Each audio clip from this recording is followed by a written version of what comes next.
নমস্কার, Rumpa with village ফুডে আপনাদের স্বাগত। তো অনেক দিন পর আপনাদের সঙ্গে দেখা। আমি বেশ কিছুদিন আপনাদের সঙ্গে ভিডিও দিতে পারিনি, কারণ শরীর তো সবসময় একরকম থাকে না। অসুস্থতার কারণে আমি ভিডিওগুলো ঠিক মতন দিতে পারিনি।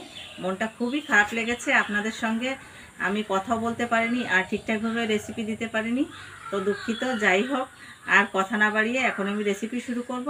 তো আজকে যে রেসিপিটা করব খুব সহজ একটা রেসিপি, আপনারা পুরো ভিডিওটা দেখবেন, আশা করি ভালো লাগবে।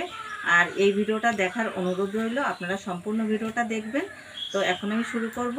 এখানে আমি গুঁড়ো দুধ নিয়েছি, তবে এখানে যে দুধটা আপনারা দেখতে পাচ্ছেন এই দুধটা আমি বাড়িতে নিজে তৈরি করেছিলাম গরুর দুধ দিয়ে, গুঁড়ো দুধ। তো এই রেসিপিটা আপনারা যদি দেখতে চান আমার চ্যানেলে সার্চ করলে আপনারা পেয়ে যাবেন। তো এই দুধটা দিয়েই আমি আজকে মিষ্টি তৈরি করে দেখাবো খুব সহজভাবে। আর আপনারা চাইলে দোকান থেকে 10 টাকা দামের যে গুঁড়ো দুধের প্যাকেট পাওয়া যায় সেই দুধটা দিয়েও এই মিষ্টিটা তৈরি করতে পারেন। তো এখন আমি শুরু করব। দুধটা এবার ঢেলে নেব। তো একটা জিনিস খুবই ভালো হয়েছে, এই গরুর দুধ দিয়ে আমি গুঁড়ো দুধ তৈরি করেছিলাম, আলাদা করে আর দুধটা আমার কেনা লাগলো না, এই দুধটা দিয়েই রেসিপিটা হয়ে যাবে। আর নিয়েছি এখানে কিছু ড্রাই ফ্রুট, এবার কুচু কুচু করে কেটে নেব।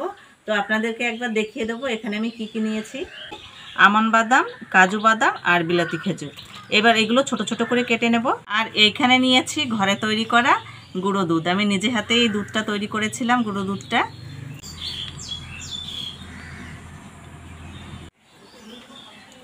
এইভাবে সব ড্রাই ফ্রুটগুলো ছোট ছোট করে কেটে নেব। আর বন্ধুরা, আজকে যে মিষ্টিটা তৈরি করছি আপনারা যদি বাড়িতে একবার তৈরি করে খান, আমার মনে হয় না দ্বিতীয়বার আর দোকান থেকে কিনে খাবেন। খুবই সুন্দর লাগে খেতে। তো আপনারা বাড়িতে অবশ্যই ট্রাই করবেন রেসিপিটা। আর আপনাদের সঙ্গে কথা বলে খুবই ভালো লাগছে, আর মনটা ভীষণ ছটফট করছিল যে আবার আপনাদের সঙ্গে কবে রেসিপি আমি শেয়ার করতে পারবো। তো যাই হোক, আবারও আপনাদের সঙ্গে আমি এখন রেসিপি শেয়ার করছি। আর আপনারা ভালোবেসে আমাকে সাপোর্ট করে এই যে পাশে থাকছেন, আমার খুবই ভালো লাগছে। তো এইভাবেই আপনারা পাশে থাকবেন, তবেই আমি এগোতে পারবো। তো এখন আমি উনুনটা ধরিয়ে নেব। আর সমস্ত ড্রাই ফ্রুটগুলো আমি ছোট ছোট করে কেটে নিয়েছি, এই দেখুন।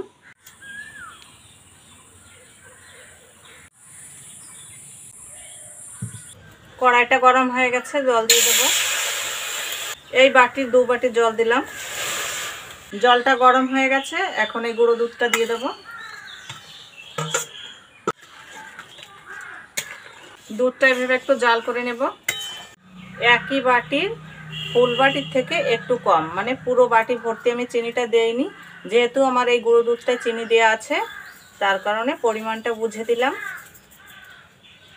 এখানে আমার দুধের পরিমাণটা বেশি আছে, তার কারণে এই বাটি মাপ করে আমি 2 বাটি জল দিয়েছি। আর আপনারা যদি 4 প্যাকেট গুঁড়ো দুধ দিয়ে করেন তাহলে 1 বাটি জল দিলেই হয়ে যাবে।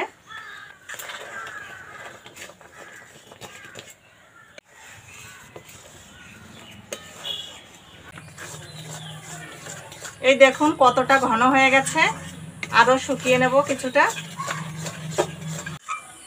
এবার এই ড্রাই ফ্রুটগুলো দিয়ে দেব।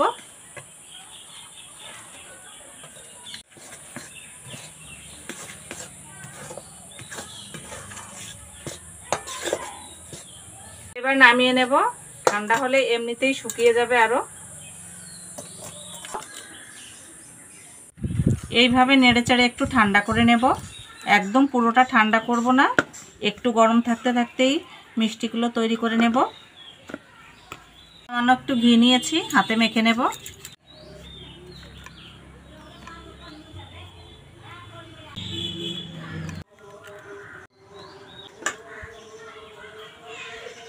একটু গরম থাকতে থাকতেই মিষ্টিগুলো তৈরি করতে হবে, টেনে গেলে কিন্তু আর বানানো যাবে না।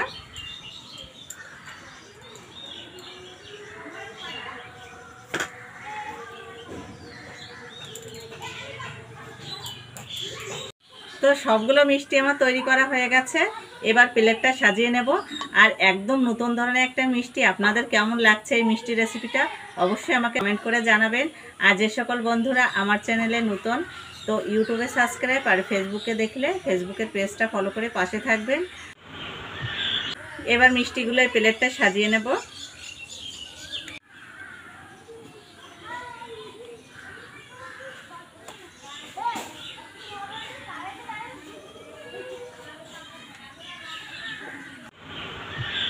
এবার এখান থেকে একটা মিষ্টি আপনাদের ভেঙে দেখাবো। এই দেখুন কত সুন্দর হয়েছে, খেতে তো আরও ভালো লাগবে। তো এবার এখান থেকে একটা মিষ্টি আমি খেয়ে দেখবো কেমন হলো। তো এখানে আমি যে মিষ্টিটা ভেঙেছি সেই মিষ্টিটাই খেয়ে নিচ্ছি।